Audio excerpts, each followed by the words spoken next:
so lucky to have so many esteemed people from inside their fields. And like I said, for me, this is where you get those little bits of information where could make the difference. Okay, so I really want you to start to think about those questions we'd like to ask our trained professionals that we have here this evening.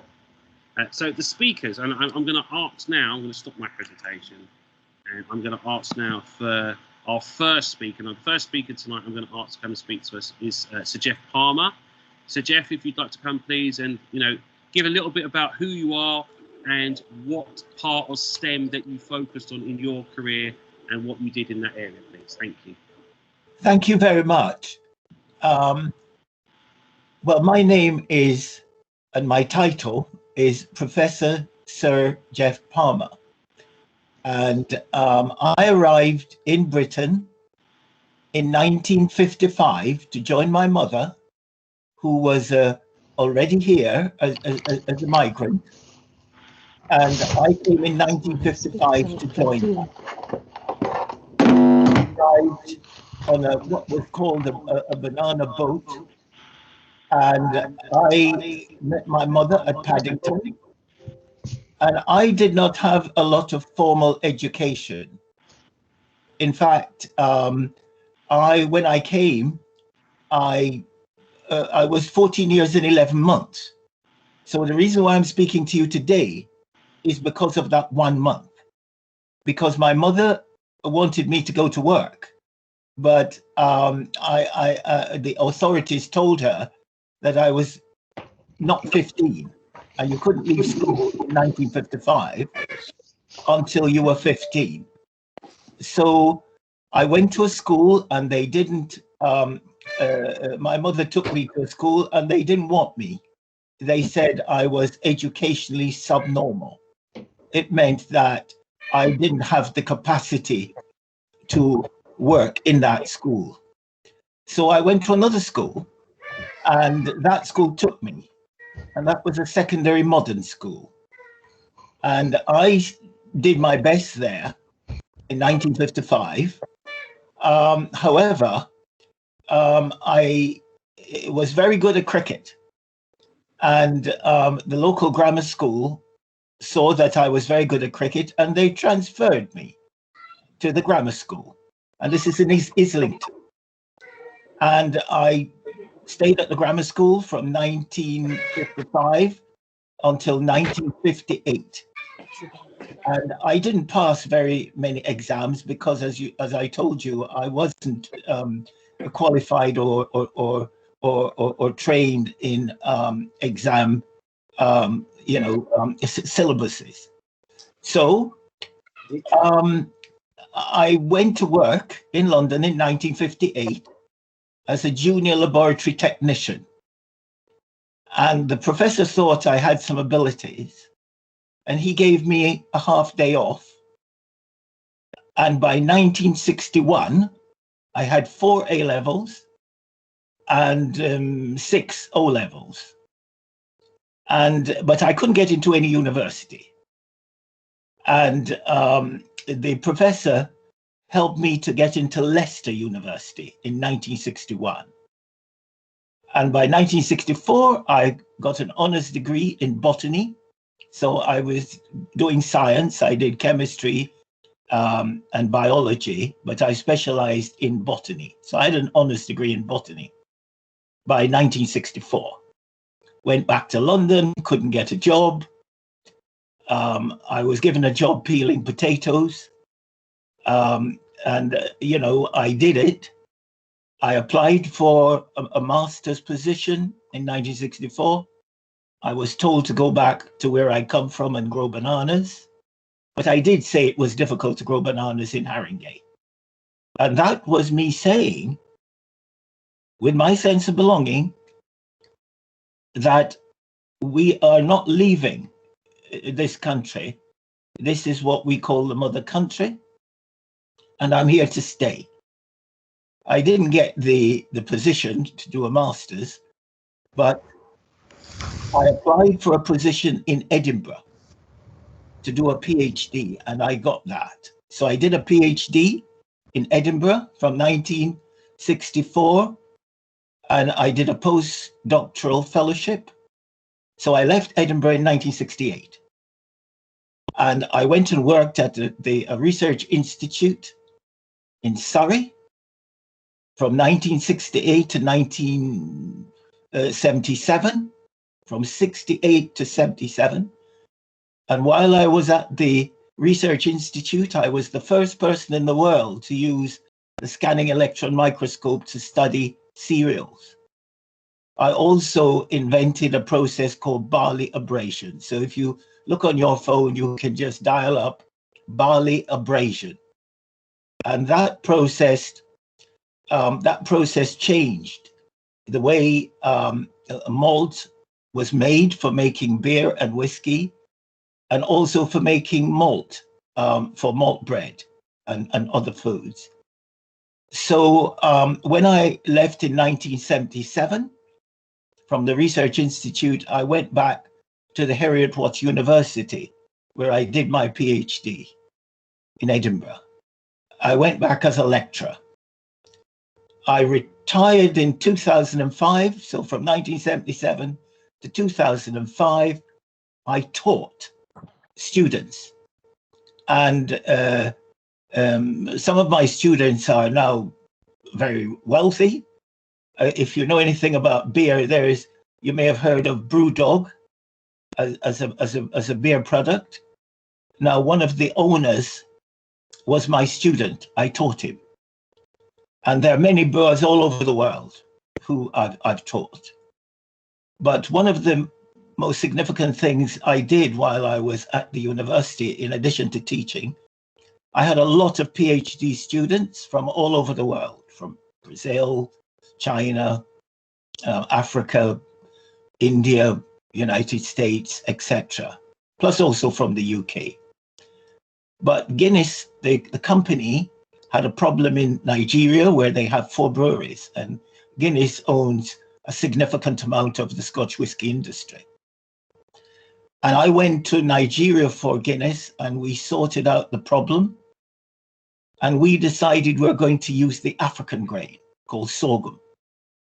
And I was told recently by a professor from South Africa that because we changed from European grain to African grain is now used widely in Africa, and it is therefore used for food and for use in industry. And that has helped lots of small farmers all over Africa because they have a source, an outlet to sell their crop, their crop to, the sorghum crop. And therefore, my scientific background, I developed it in the UK. I know Lambeth well because I used to drive through when I visited my mother in London, because the Research Institute was near Redhill in Surrey. Now, what happened is that I decided to do some work on slavery and on community work, helping people in prisons, etc. So while I was at university, I was doing that. And at the present time, I'm involved with a lot of research on slavery, trying to educate people on the horrors of slavery and the impact which it has had on especially Caribbean people.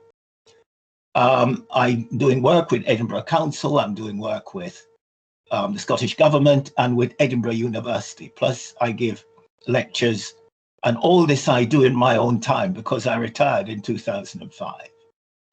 But as was stated, education is critical. All that I've done has come through education. I was knighted because of my research work and also my community work and my human rights work. And finally, what I would say is that, we cannot change the past. If anything happened in the past, we cannot change it. But we can change the present and the future using education. Thank you very much. Thank you, Professor Sir Geoff Palmer, for that wonderful insight to your beautiful and colourful life, and your contributions that you've made, not only in this country as well, but around the world. And just as I said, I must confess, guys, personally myself, I've met and know Sir Geoff Palmer, and this is I was saying earlier, this is my 4th or 5th meeting in the last couple of weeks. And every time I hear him speak, I learn something new. And as I said, you're just such an inspiration for me myself. And what I'd like to say to you is how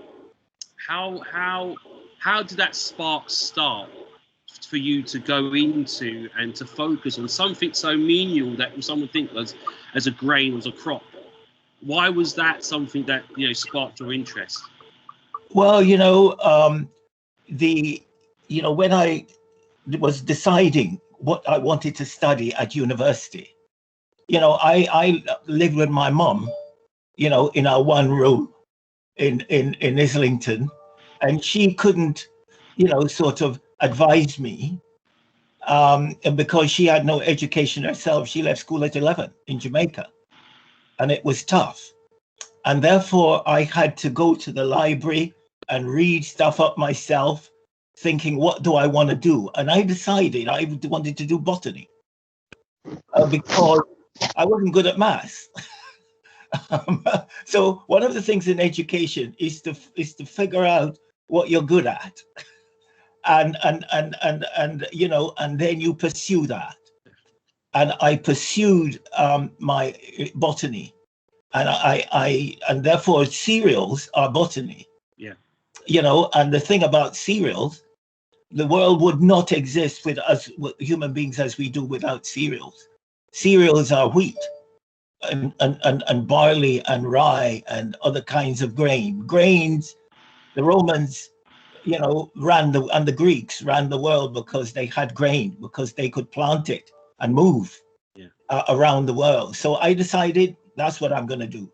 But before I forget, the person that is so important and deserves all the credit is my mother. Yeah. That she spent £86 to bring me here. And, we always had a joke about it, because whenever we had a little row, my mother would say to me, I want my £86 back. It doesn't matter what I forgive her. The £86 was not redeemable, but she supported me without question. And therefore, your parents are critical in this, and your teachers.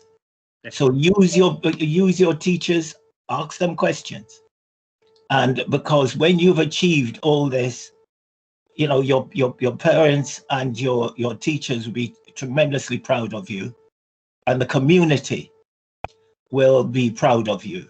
So to me, that's what matters, that people are proud of me, not in terms of what I've achieved. No, thank you for that. And as I said, for me, there's two important lessons there again, isn't it? The importance of someone at home spurring you on, and then also the importance of those adults in those educational environments as well that can help us, spur us on and put us on that path as well. So thank you for that, Professor Geoff. Thanks, Joe. That really is appreciated. So we're going to move on now, guys, and I'm going to ask, and I'm sure it's Dr. Mandisa Green, isn't it? It is Dr. Yes. Can I ask Dr. Mandisa Green to come to address us now and tell us about your life and how you've got to the place that you've got to? What inspired you, please? Thank you. Thank you so much, Stuart, and thank you, Professor Sir Geoff Palmer. I think following you, I have very big, I have to make quite an impression following you, so I'm going to try, and I will also start my journey for you at a really young age. So I think for me, I was born in London, but my parents are from the Caribbean. So my dad is from Trinidad and my mom is from Guyana. And my parents decided that it was best for us to grow up in the Caribbean because they had 4 children within the space of 5 years, and it was necessary that they had a support system around them. So we moved to Trinidad when I was 2. And I certainly think that was a really important step, so migration, but in the other direction for my development. One, because I saw lots of role models around me, so it was really a subconscious role modeling, that I could see everybody around me that looked like me, from the president right down to the person selling in the market to the priest at church. Everybody looked like me. So there were no limitations to what I could dream to be. My parents were very focused and directed, because they had 4 children within the space of 5 years. They really wanted to make sure that we were on point and on focus. And they didn't want any of us to kind of go, they needed us to kind of be raised at the same time and leave the house at the same time. So they were very kind of determined. So around the age of 8, they asked me what I wanted to do when I grew up. So I'd be 8 and my brother would be about 13. And they started those questions around then. My eldest brother, so I'm the youngest of the 4. I said I wanted to be a vet. I said I wanted to look after animals, because we had animals in the house, and anybody who kind of knows life in the Caribbean, you'd know that there's lots of animals around. There's strays, there's ones that you look after, all sorts. And so we were always looking after animals, and my mum cared for them a lot. And so once I said I wanted to look after animals, they told me that would be called a vet. And it was then my responsibility in the family.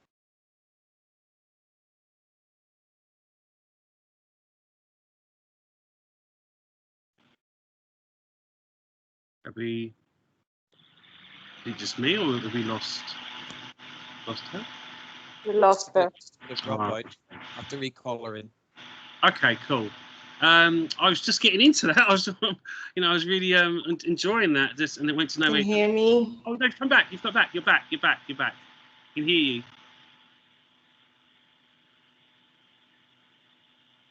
No. You're still frozen. Okay. Shall we ask Marlon to present until we get? No. Yeah, let's ask Marlon. Okay, I think she's dropped out and she's going to drop back in. So, sorry about that, guys. Like I said, I was. Oh no. Okay, we're going to ask Marlon to step in now while we sort out the technicals. Marlon, sorry. Yeah, as I said, please come and address us and let us know about yourself, please. Thank you. And again, I have to give credence to, again, Professor Sir Geoff Palmer again, and the work that people in our community are doing. Indeed, when we say we are standing on shoulders of giants, this is, you just can't be closer to the work that people are doing in the community. So thank you for that. And I guess for me, I'm assuming you can see that my journey wouldn't be obviously as long as Sir Geoff Palmer's, but likewise, I'm first generation born in the UK. And both of my parents were from Jamaica, so I can't remember what year they moved over to the UK in, but it would have been the same conversation of believing there'll be a better life for their children when they moved over. And growing up, it's not a sob story, not a sad story, but my father passed when I was 6 months, which meant that my mother had the role of raising 3 boys and my sister. And again, for me, that carries me even now to show how my mother managed to do that through the faith, through our church, through our community, through our immediate families, my uncles, my aunts. And just growing up, my vision was always to emulate these stories that my mother had told me about who my family was and the relationship that she had with my father. And what that was that when I used to go to family events and so forth, I wasn't even aware of who my mother's side of the family was, who my father's side of the family was, because everybody just got on well. And the reason why that's important is because community is what has given me my strength and my direction. Why is that important? Because we all have to go through academics, and whilst I'll identify that I have a skill set and a strong aptitude to pick up skills very quick. But as quick as I can grasp those concepts, I can very easily lose interest in the things that I've learned. But the network that I had around me, again, kept on reinforcing the importance of education. And as Sir Geoff Palmer says, education is key. You can do anything you want, but unless you have a solid foundation and focus on your education, it just, yeah, you're just not in the same pool as a talent that is coming through. So I can't emphasize the importance of education. And it was through the determination of my family coming together, which again kept me on a straight and narrow path to continue through my GCSEs, through my academic studies, where I'd attained my bachelor's in business information systems. And during that time, I was also working for BT. So my academic development from my high national diploma, apologies, which was in information systems, has always been working in tandem with my working career. So I've been working and studying at the same time, which is probably why I've got a load of these grey hairs under my chin as well. But so working with BT, I've been able to, again, get my professional career and development going. My academics, there's always been drilled into me that you need to make sure you focus on your academics. I've also went forward to doing my master's. And again, this is testament to emphasize the importance of making sure you have positive-minded people around you, and also the importance of having role models. Because I met my wife, who is from America. So we met in Orlando, and her family, her immediate family, was her father, her late father was had 2 PhDs, one in clinical psychology and one in education. And I believe he also had a master's as well. Her mother had two PhDs as well in education and I believe in sociology. The rest of her uncles just the same.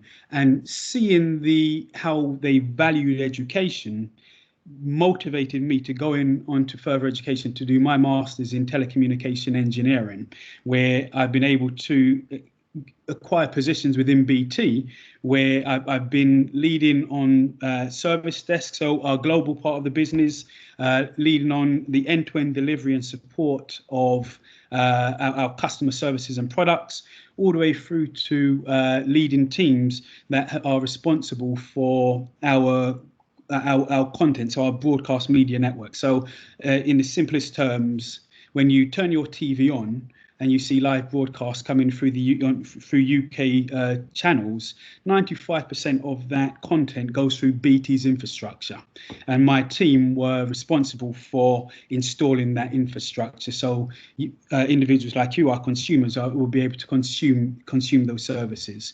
In addition to that, the infrastructure that we've installed is part of our critical national infrastructure, where things like our Freeview channel, again, stuff you see through your TV, our emergency services, our 999 services, all of that, so all of those products, services, and infrastructure that we provide to our customers, to the world globally, I've been able to be involved in and shape those conversations, shape the way that we work, because one, the role models, which again I've acquired along the way, mentors that I've acquired along the way, and also the sheer perseverance of again the giants that are going on before me. And so again, I don't want to take up too much time, because I love these settings, but I think the richness definitely comes from the questions and answers. But in my parting note, it is just to say,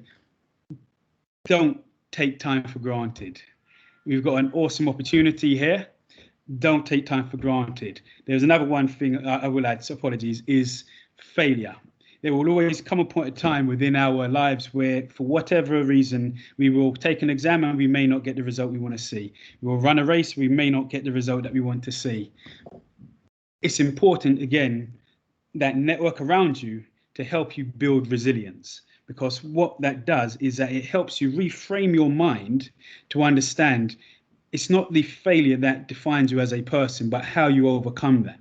And if you have resilience to address what we classify as failure and see it as a learning opportunity, you'll be able to make the necessary adjustments to put in place corrective action to be able to succeed and move forward. But I'll stop there. And again, if any more questions come, I'm more than happy to answer them. Thank you very much. Thank you, Marlon. That was amazing. Thank you.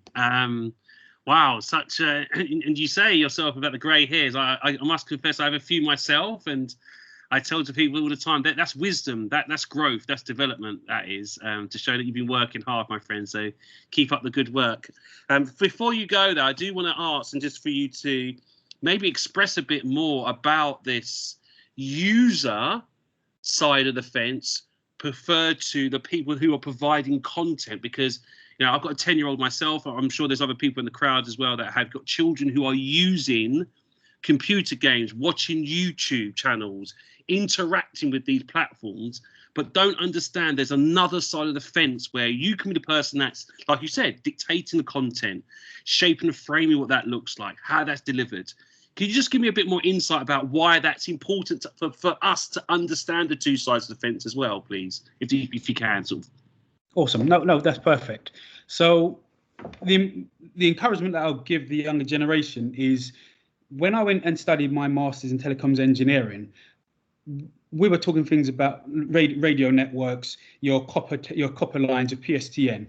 If anybody does follow, I guess, activity that's happening in BT, by 2025, we said that we're going to be pulling up all of those copper cables and replacing things with fiber to the premises. Technology constantly changes. Even how we use social media now. Growing up, we didn't have these platforms. The generation today, the younger generation today, you guys define how we provide services. You may not even see or understand that. Your gaming, your Twitter, your TikTok, you name it. You define that, and the market trends are based on your usage. So with that power being in your hand, you can take it a further step. And to be fair, there's two sides of the coin here. You can either go into the corporate world and become part of the system, or you can also look at entrepreneurship. There are options for you, and it's key to understand that the facilities that you have today open up a gateway of opportunities for you. Yes. You define that. If you understand the technology and how it works, again, BT as a company, I work in the networks line of the business. Our purpose is to connect for good. What that means is you define that, how you want to connect to good. If it's your mum, your parents, your friends over in the other country, you define what good is for you. But our job is to make sure that we provide a platform where you don't even have to think about what you do. So when you log onto your broadband, which I should say this with a caveat that I hope Dr. Mandisa isn't on a BT line. I'm praying that she's not. But where you shouldn't even have to think about what you're connecting to. You should just be able to do what you want to do. Definitely. Understand the market, understand that you have a role to play in it, and the capabilities and opportunities are just there for you. But that is why you need people to be mentors, role models, and to have these opportunities like this just to broaden your mind. Because growing up, I know that you are blinkered, and the more you explore, the more you dibble and dabble and just expose yourself to these opportunities, I'm certain that somebody on here will be the next Steve Jobs, exactly. The next Mark, Zuckerberg. Exactly. You're there. Believe in yourself. 100%. Because exactly on that point, is it those two gentlemen you spoke about? Okay, they had ideas, and they just developed it and molded it and crafted it and moved it on and found others to help them foresee what they had in their heads to come to fruition. And I think that's also what this is, isn't it? It's for us to ensure that our young people understand that anything they can think of is possible for them to do now.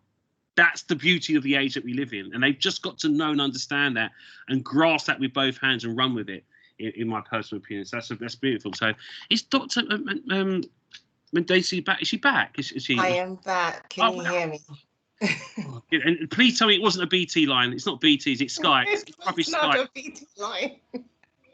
It was not a BT line. Okay, cool. Well, that's it. See, and I must confess, guys, that I moved across from BT, but I'm going back because they are very stable. They are very stable. So we've got to throw that little caveat in there. So yeah, sorry. Well, you got to us before you dropped out about you just saying you said to your mum, someone asked you what you want to become, and you said that you want to look after animals, and someone said that was a vet. And that's what that was. So please continue from there for us, please. Thank you so much, and apologies for that, everyone. So I think I was at the stage of saying I was kind of 8 years old, and my parents named for me what that was, and it was a vet. And they didn't just do it for me. I was the youngest of four, and my sibling, my brother above for me, wanted to be a doctor, and my sister wanted to be a psychologist, and my older brother wanted to be an engineer. And they started then focusing our mind on what we wanted to become. So my job and duty in the household was to look after the pets, and that wasn't to feed them and make sure they had water. That was to make sure they were medically looked after. And if we had to take any animals to the vets, it was my responsibility then to make sure they were medicated on time, to remind people and all of that. So I developed very early a sense of certainty that I was going to be a vet, because my parents entrusted me to have the role of the vet in the family, to look after all the pets. And again, what my parents did very well was to then expose me to everything they possibly could. So if we were going to the vet, you 4 kids and parents are going to the vet, and anybody wants to come, me, it's going to be the vet. So Mandisa, you get into the car, you're going to the vets, because that's your job and your role. And I'm going to tell the vet when we get there, this is my daughter, she's going to be a vet one day. And my parents, especially my dad, also used to take me to the University of the West Indies, to all the vet open days, the open days at the university, and he'd take my brothers and sister to their respective open days, but to mine, and he would go tell the professors, this is my daughter, she's going to be a vet one day. So again, I developed this real certainty that life would give me what it is I wanted. And it's very interesting talking about opening your mind and kind of considering all possibilities. What I did then was close my mind. I was going to be a vet, and that was it. And I was very focused on becoming a vet. And I don't know if that's a good thing or a bad thing. I know that's just what I did. And I had this certainty that life would bring it to me, and I can just step into my future. What happened there was life brought lots of failure and lots of rejection and lots of no's. So when I got to A-level stage, my siblings had already kind of come back to England to do their tertiary education. And it was expected that I would follow them to get tertiary education here. And so I got back and went around telling everybody that I was going to be a vet. And the overwhelming response was, really? Okay. Nobody thought it was a good idea. I think people from my community thought, she's either very naive or just really misguided. And people who were not from my community thought I didn't belong there. So I really couldn't get any guidance as to how to navigate becoming a vet. So I ended up going to university to do a degree in biological and medicinal chemistry. Because I didn't get into vet school, I applied and got rejected from all my options to vet school. And I did a degree. And whilst I was doing the degree, still trying to feed that desire to become a vet. And again, I had my parents really being my main supporters, and my family around me just kind of making sure, are you still sure that you're going to do this? Yes, I am. What's the plan B? There is no plan B. And very much mentoring me, there is nothing else that I was going to do but become a vet. And so my task then was to find the way forward. And what I did was I tried to get as much exposure as possible, go to as many vets as possible to see experience, get as many tips as I possibly could, so that when I applied to vet school, my application would not be able to be refused. So I didn't know anybody who was a vet when I first came. I didn't have any advice. And so I made sure I got the advice from people who knew how to do it. And so by the time I did my second application to vet school, I got all my offers and had my pick of the lot. And I went to Edinburgh University and I did my degree there. Now, I also had lots and lots of failures there too, because I kind of got to vet school and was very cocksure about myself. I've got to vet school now, I'm walking into my destiny, I'm going to pass everything, it'll be fine. But it wasn't. I had lots of failures and lots of resets and things, but always very determined to become a vet, and knew that even when I always smile a little to myself, because people get this, there's lots of sayings around, when life tells you no, then it is trying to redirect you, and when one door closes, it's because another one's going to open. Well, when one door closed for me, it's because I'm going to knock it down and keep going forward. I was not able to decide to think about being anything else apart from being a vet, because I was so focused on it from a very young age. And so I became one. And when I graduated, I started to work in practice as a small animal vet, and really enjoyed that, and then moved on to doing emergency work. So that's kind of an A&E type stuff. So after out of hours and on weekends, I'd be do my vet work there. And whilst I was doing that, I wanted to become a part of the conversations that were happening with our regulators. So the Royal College of Veterinary Surgeons is a bit like, say, the Royal College of Pediatrics, but also like the GMC. So it's the regulator and also Royal College united together.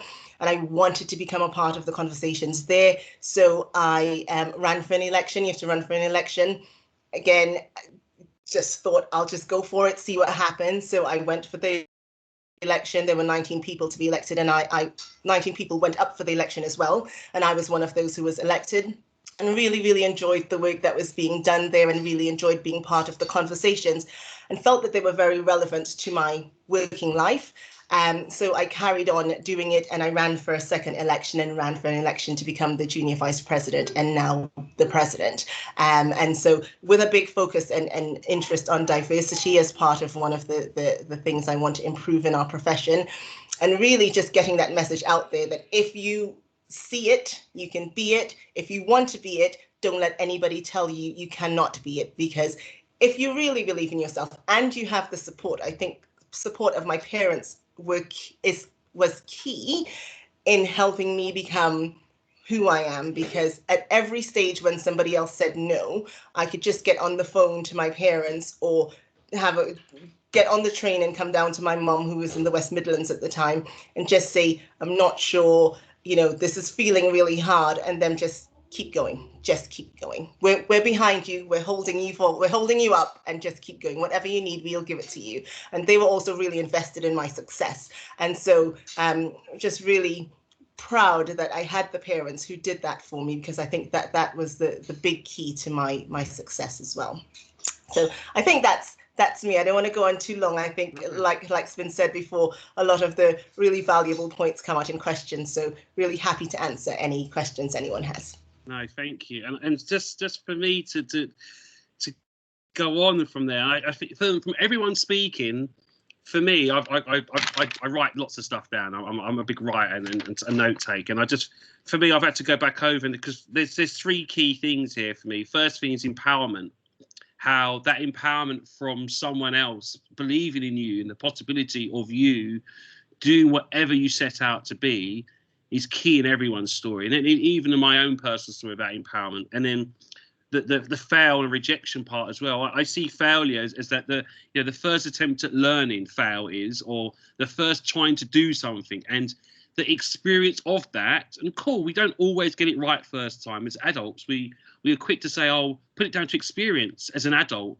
Whereas children, how quick are we able to say that to our children when they make a mistake or do something wrong? Just put it down to experience, and we can move on. Learn from it, move on, and just taking it as that. I think that's also quite powerful there for me. And as well, resilience and support. Again, for everything, it's so important. And I always say to people that there's this thing where my mum, for myself, I wanted to be an actor and a performer. That was my first passion. My mum's like, oh, no, you don't want to do that. Your cousin doesn't make any money. Now, who knows? I could have been the next Eddie Murphy, guys. Come on now. Like, I'm wasted out here. I really am. I keep saying. But anyway, as I said, so for me, though, that whole idea of support, though, and someone saying, do you know what? And there's some dark days. We all know as adults now that there's times where we go, oh, do you know, we can't do it. And just someone saying, don't worry, keep on going. You're doing a good thing. How much that peps us up and gets us back on that road of going to that road of success, isn't it? So for me, there's some key things that I pulled out for this, and I'm just wanting to sort of share them with people as well. And yeah, we've got some questions as well. So guys, I'd love for people to put their hands up. There is one question in the group, which I think has hopefully been answered, which I'll just cover, which is, I think it's about a year 6 child or 6. Is that too young to focus on my daughter's extracurricular activities on future aspirations? She's decided she wants to become a rocket scientist or an architect. I definitely say, you know what, guys, no, it's never too early. It's never too early. You know, take them to the museum, take them to exhibitions, just, you know, whetting their appetite, showing those different environments or spheres that they could go into. It's so powerful at a young age. You may not think they're landing or being accepted or understood, but it just takes a small spark or something to generate something amazing. So hopefully that would answer Jennifer's question there. So yeah, hopefully that has. But yeah, I've got some people with their hands up. So Dee Dee, would you like to come and share either over, should put your camera on and talk to us, or put it in the chat? Hi, good evening. Can you hear me? Yep, can hear you, Dee Dee. Let's go, please. Yeah, thank you. Okay, thank you. It's a question for President Mandisa. Yeah. Basically, I've got a 8-year-old daughter, and for as long as I can remember, she has wanted to be a vet. And I just don't know where I should be pushing her. You know, where I should be taking her for exposure. I mean, the COVID came in and ruined some things. We live in Lambeth, so they do have a horse stable. So I was on the verge of going over there, but then, you know, last year the COVID came, because that was the age when they take children. So I just wanted to know what else I can do to help her. So thank you for that question, Dee Dee. And I think for me, it's going to be a balance. I think it's a mixture of exposure. I think what you want to develop at this stage is her love and caring for animals of some description. It doesn't have to be that she has to be exposed to horses or cows or anything like that. Even if it's a goldfish, it's love and caring of animals. And also, I think what she needs more than anything else is the belief and confidence in herself. And what my parents did really, really well, and I credit them for, was giving me responsibility. So you are now the vet of the family. This is now your responsibility. It's your responsibility to look after our pets should something happen to them. It's your responsibility to bring it to our attention should they need medical help. And actually, I think that was really bold of them. And I do hope they were looking over my shoulder, because I would hate to think I got something wrong. But what had developed in me was a confidence that this was who I was going to be. And as I grew up, what they did was give me more and more exposure to the veterinary world as opposed to just animals. So they took me to open days, and they took me to my vets, and they were very sure of the fact that I was going to be a vet. I said it, so I would be it. And so just reinforcing in her that she can be it, and she is going to be it, I think are the key things. And in terms of resources, there's lots of resources, either on the website for the Royal College of Veterinary Surgeon or the British Veterinary Association, so the BVA, or there's another one called the BVED, so the British Veterinary Ethnic Diversity Society, and they have lots of resources on there that are age appropriate for younger children as well, and as she starts growing up. But certainly, I think at this age, what you really want to make her understand is that she can definitely be it if she wants to. Okay, thank you very much. Brilliant, brilliant. Okay, anyone else that has any other questions they'd like to ask as well? Because I know I have a few more down here myself. No? Okay, cool. So I'll go and ask Marlon, can I ask you a question, please? So you spoke about telecom communications. Could you give us an idea of subject areas that would maybe be best if you wanted to go into sort of more of a digital environment as well? What other subjects would you say people need to focus on or be interested in? Okay, so things like software engineering would be a typical sort of environment which opens up a load of areas that you can go into in terms of like coding, engineering, machine learning, artificial intelligence. But it really depends on what you're trying to do, because even understanding, so my current position is within business transformation. And over the past 10 years, what we've been seeing is how can we use technology to help our business thrive and create services. But there is a current change of direction where we're now understanding what is the impact that this has on our people. So even just understanding the psychology of what small changes to how we operate in society means to people. You can enter into the business and go into an area such as HR, human resources. you don't have to necessarily be defined or pigeonholed into specifically a technical role, because we have corporate functions which also form part of the bigger whole. So it really depends on where the individual's interest lies, and what it is. Yeah, it's like what interests the individual. But things like, again, your IT, it would make sense to go in there. Most companies are going into data centric, so using data to help them make their decisions. I.e., if I put something on BBC One and we have 10 viewers, and I put something on BBC Two and we have 100 viewers, then we'll use the data to ramp up the sort of services that we're providing in its simplest form. So we're moving in towards an era of data-driven insights, machine learning, artificial intelligence. So right now that would be good, but depending on individuals' ages, as I said, I graduated for my master's in, I think it was 2013. So that is just over 7 years ago. And the things that I was learning back then, they're on their way out. Yeah. So it's good to also just understand the business trends. What's happening within the business arena? Where are they going? What services are they looking to provide? Definitely, thank you. So Geoff Palmer, I've got a question for you, but I'm going to take a question from the chat first, which is someone wants to know about work experience. Is there any work experience really for year 10 who want to get into coding? Is there any organisations that you can signpost children for work experience under 16? So I'm going to ask Marlon, and then to Geoff, I'll come with a question for you then. Next. So if somebody from the school wants to get in touch with me after, I believe you guys will have my email. I'll be able to signpost them to a few opportunities that will be available to them. Okay. But within BT as well, I'm more than happy to, if individuals want to come in for work experience, I'm able to arrange that as well. So there are always options. Brilliant. And just off my head, just my teaching background, guys, I always used to encourage people to use Code Academy. It's a free platform online where you can go and learn the basics of coding, HTML, Java, Python. There's some really good entry-level stuff that you can go out there, all free. Sign up with an email address, and it just takes you through step-by-step basic information to start getting on the program, understanding those programs or those systems. I always encourage young people to try and self-teach yourself those things. And for when you self-teach yourself something, that's another layer of understanding that you're giving yourself, because you're investing in yourself rather than someone telling you, go out, read this book. If you do it for yourself, there's another layer of understand that you undertake. There's another interest that you take. So I really would love to encourage you to go and check those things out. There's lots of free websites, but Code Academy, I know off the top of my head, was a really good one. Stuart, as well. I've just also put a link in the room because BT are also committed to helping our community as well. So there's a load of free courses which are also available on the link that I've just sent through. So brilliant. Yeah.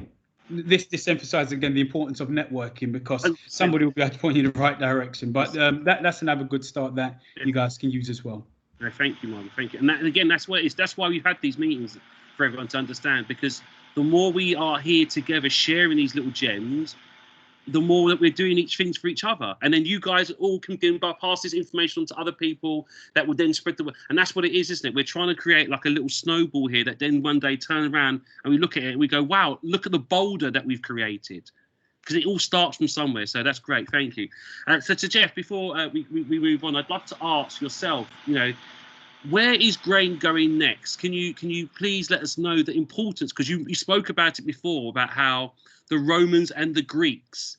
Now, these are two ancient organizations of beings that have ruled the world on those principles. So is grain now something that we don't need to worry about no more because, we live in the 21st century? Or does it still hold its value that it did back then, today, now? You're on mute, Sir Geoff. There you go. If you just put it simply, the most powerful country in the world has the most grain. And that's the United States. And therefore, they actually control the world because you got to eat. So Egypt gets its grain from the United States because it's difficult to grow grain in Africa because of the geography. So the power in the world is related to geography because the American have the prairies and they manipulate grain prices and wheat is bread. So whenever you eat a slice of bread, you're eating power. Yeah. Because if you just think if we had no bread, and therefore grain has always been the power coin of the world. The Russians get grain from the United States. So despite all the politics you see and the weapons and etc., grain is especially wheat is the power coin, and the problem with us in the hot countries, wheat doesn't grow well, and therefore is the case. But one of the things which I forgot to show is you can then influence, although you don't produce any, you can influence grain by writing about it. So that's my book called Cereal Science and Technology. So here's a black person from Jamaica and Islington who used to drive through Lambeth, has written a book called Cereal Science and Technology. Well, I edited it. I selected the authors. This is my book. And here, this is the encyclopedia of grain science. And I wrote the foreword. And there are 4 of them. So therefore, wheat and grain is power. And we don't, hot countries don't grow grain. That's why we are in this difficulty, because the Americans grow most of the grain, the food grain in the world. So I see, and that's what I'm saying. Like, it's crazy. It's crazy. I as I said, for me personally, as I said, I find it fascinating to think, and we take it for for granted of those things like having flour, having bread. Yes. We don't think about the production of it. It's just here. You go to shops, you want it, it's in the packet. You go home. You can. No one. Personally, I shouldn't say no one, but I don't think about enough of that process, Mm-hmm. and the manipulation of that process as well, and where we then sit. And therefore, that's why the white countries in the world control the power, because they can grow grain. Canada, United States, Europe, and then China struggles to grow. China buys grain. It's because they don't have the climate to grow it to the same degree, economically. Americans can just chuck a grain down and it grows. If you want to grow grain somewhere else, you got to go through a whole lot of costs, etc. And therefore, grain is power. Definitely. And again, like I said, I must infuse our young people to understand the power of that, how they can now also see that as an opportunity for them to be able to contribute back to society in that way as well. Thank you, Sir Geoff, as well. Okay, I've got some more questions in the chat, which is, what is the best way to seek and select mentors? Which I think is a great question. And I shall try and add my own sort of little bit to it. The best way, I believe that most teachers are mentors. That's the way that I see it. That's where it starts from for me. When I look back at my own personal journey now, a lot of the teachers were mentors for me. And what has happened is, as I've grown and I've left the education environment, then people like my bosses or people I may have worked for or worked with then can become mentors as well. So in the younger settings, I definitely would say, are your teachers not your mentors? Can they not be your people that you can ask questions of, who will guide you and have your best interest at heart? So that would be my things. But I'd like to throw that back to everyone else though. So what is the best way to find and seek mentors? So Geoff, I'm sure you've had many a mentor over in your time, in your illustrious career. How do you seek and find the best mentors? Who have they been? Well, I think, mentors are very important in terms of, it depends on the subject. if you're going into science, you know, you can think of, you know, great scientists, but a lot of kids living in Lambeth and in Highbury or other areas, you know, their teachers are their best guide. Yeah. You know, their teachers are their best guides, because it's okay, you could think of, you know, somebody who's achieved something, but they don't, the kids don't, and parents don't have access to those people. Use your school, use your teacher, talk to your teacher, because the teacher will have some idea of you know, what your strengths and your weaknesses are. And that's critical, that your teachers will know. And if your teacher thinks you want to be a vet or working IT or etc., and therefore they will say, well, you know, yes, you can do that. Your biology is good, or your maths, you know, or you need to do more for your maths, so you need to do more in your biology. So therefore, use your teachers. And if you're interested in something, find out the subjects that you need to be good at in order to progress. And once you can work that out in your school, it is then dead easy, because you're taking the subjects in O levels and A levels that you're going to need to go to university. And that is critical, because if you want to get to university, there is an entrance requirement. Yeah. And therefore, that is very practical. So use your teachers, and ensure that you are pursuing subjects that are going to lead to what you want, because you cannot be a vet if you haven't done certain subjects. You cannot do IT if you are weak in certain subjects. Yeah. So please get that clarified. Your school is there for that. Definitely. Thank you. I'm going to ask, I've got someone's hand up. Andrea Parker, I think her hand's up as well. Oh, Andrea, what's that, Andrea? Yes, it's me. It's me. I know that name. I just wanted to say about the mentoring is that, you know, parents always think they need to find somebody else to mentor their children. And actually, you can mentor your children yourself. You don't need, you are the expert of your child. And you don't need to be the expert in science or any particular subject. Actually, mentorship is support. It's enabling and ensuring that your children have the resources around them to seek the possibilities that they can be anything they want to be. I'm looking at our guests and I'm seeing the background. I can see books, I can see posters. It's about environment, and it's about ensuring your child and your children are consumed by their interest. So if they want to be a vet, have posters, have books when it's Christmas, birthdays, give them the resources that they need to swim in their interest. That to me is the biggest mentor in the world beyond any expert of any subject. Support your children, it's you. Thank you, Andrea. I think Mandisa wants to say something as well. Then I'll come to you, Marlon, next.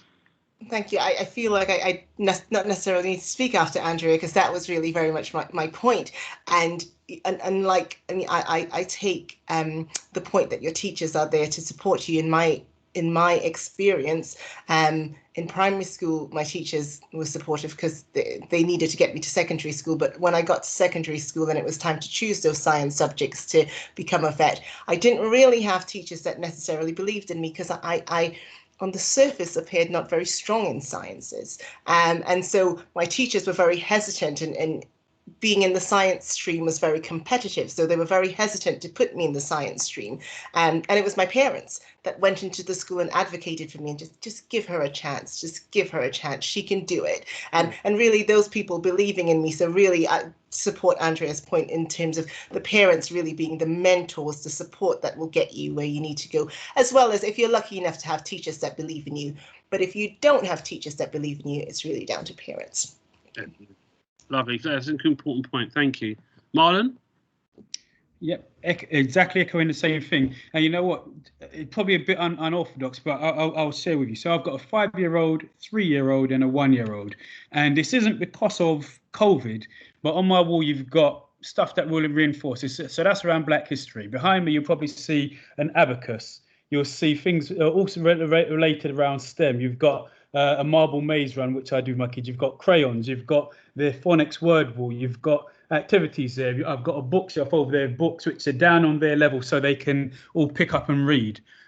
We need to install a love for education for our children. It starts at home first. You can't expect a teacher to raise your child. It's just not going to happen. So again, to support exactly what Andrea said, it has to start from home. Brilliant. Thank you. Okay, cool. I've got some more questions, and I think I did have another hand up as well. What would you recommend parents to do in our current education environment? Identify gaps. That's from one of us. Okay, cool. Questions from the speakers. What is the best way to seek and select? Oh, sorry, I've done that question already. Yeah, no, that's it. That's it, questions wise. Okay, cool. Let me go back to my questions then. That's my bit of paper. So we talked about empowerment, failure, rejection, and resilience, and we haven't really talked about resilience and that whole notion of mindset as well. And I'm a firm believer now that we can teach resilience to our young people. Is there anything that you could share with us around the teaching of resilience, or any points around resilience that you think that young people need or is important for them to know? Could I do that? Could I? Yeah, of course you can. Yeah, I think, with resilience comes it comes with confidence.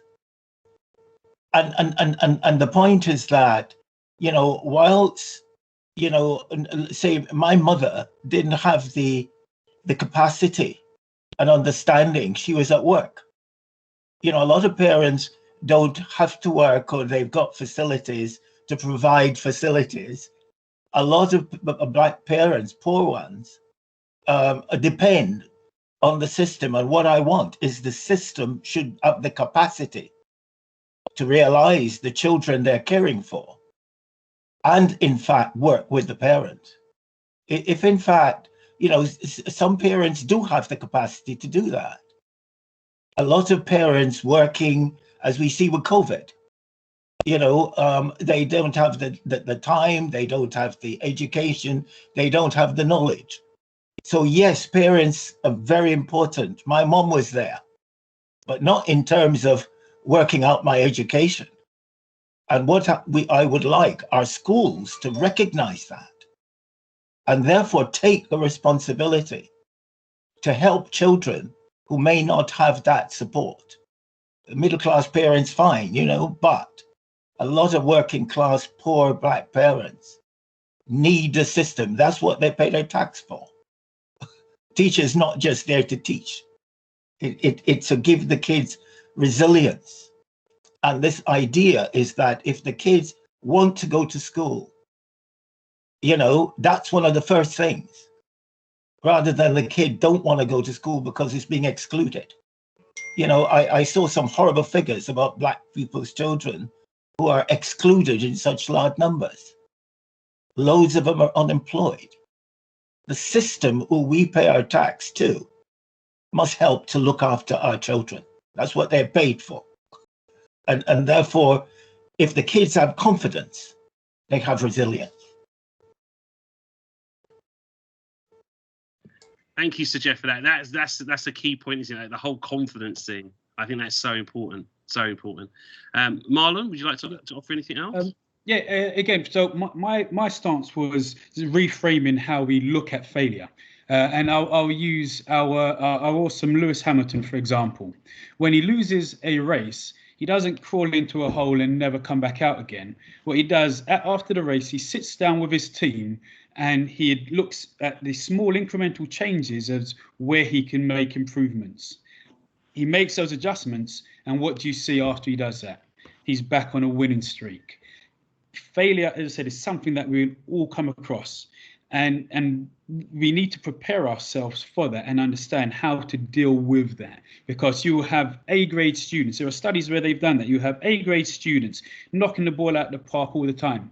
They'll then come up into an exam and they'll struggle at the first question and their performance dips because they haven't developed their resilience to failure and learning how to assess it, to draw the value out of it, the learning experience to move on.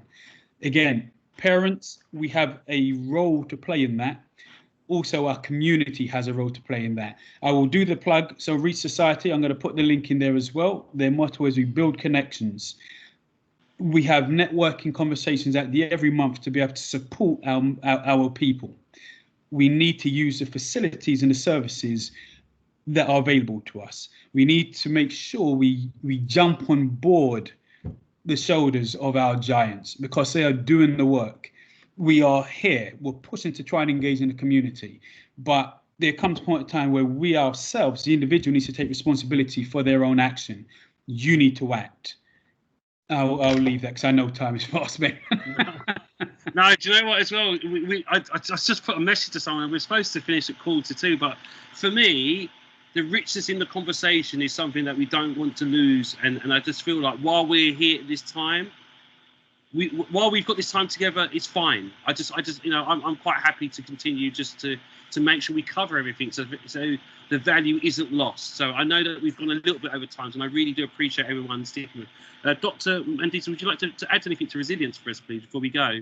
Yeah, I think it's been said, really. For me, resilience is about getting up after you've fallen down, and really as parents, for me, building that resilience is making sure, even if your child is 2 years old, get up after you've fallen down, because that's part of life. And so it's physical when you're younger. It'll be more kind of abstract when you're older, when you fail your first examination or when you get told no at your first job application.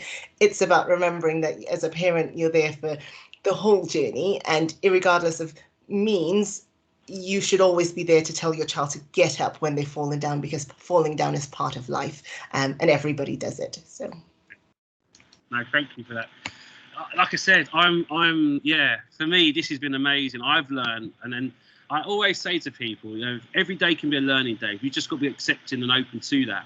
And for me, I've learned a lot for myself, and there's some bits and pieces of wisdom here that I'm definitely going to be passing on to others, especially my own son himself. So about setting the environment, how important that is. I'm definitely going to make sure that the environment I set for my own son is the environment where he can be the amazing individual he can be as well. So thank you for all the wonderful speakers this evening. As I said, it's been so enlightening for myself, and I know for a fact, just by seeing the reactions in the comments, from seeing the reaction of people on the screen as well, that there have been gems here that people have been able to take away for themselves and to pass on to others as well. Some said about my book as well. Yeah, I don't want to do no book plugs because I weren't supposed to be here to plug the book, but I will just quickly speak about the book. So yeah, I did launch the book, and again, everything that we spoke about today, that the whole sort of empowerment, fail rejection, confidence, resilience, support, that's all in my book. And I say to people all the time, I sneakily wrote the book to my son, and my mum always says to me, two people tell you the same thing, then there must be something in it. So I wanted to use the book as a tool to enable others to use it as a marker, as pointers to help our young people to be the best they can be. So yeah, I thank you for that, for mentioning the book as well. So yeah, if next time maybe we can go a bit more about the book, but I'm going to let Andrea speak again before we go.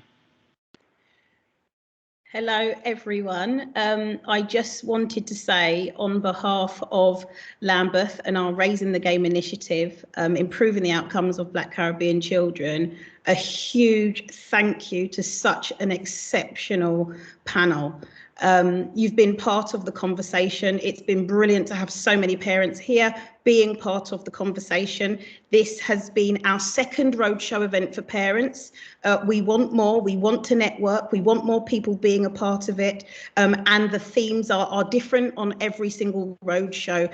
Thank you for your contributions. Sir Geoff Palmer, Mandisa Green, Mandisa, can you put your camera on? We'd love to see you one last time, even if you have to mute. It is on. Can you not see me? I can see me. I can't see you, so I hope others can. I hope others will. And thank you to Marlon Wilson, and of course a huge thank you to our host Stuart Lawrence. You've been brilliant in pulling all of this together as well. Keep an eye out, talk to your children about the Aim High videos that we are sharing with us through our schools in Lambeth, because they see the videos, they've met Marlon and Sir Geoff and Mandisa. They've met them in our videos.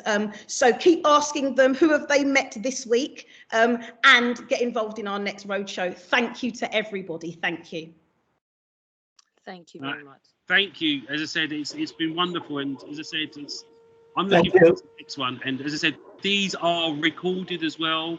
So if someone wasn't able to make it this evening, to please, get them to. This is on the AY Higher website, so they can see it again and pick up the bits of information. I will formulate and talk about and all the stuff that I've written down as well. There is a little slide presentation that I will put together as well that gives a bit more idea and information around STEM, the areas it covers, the subjects, the career pathways as well. I've done that bit of research as well, which I'll share with you.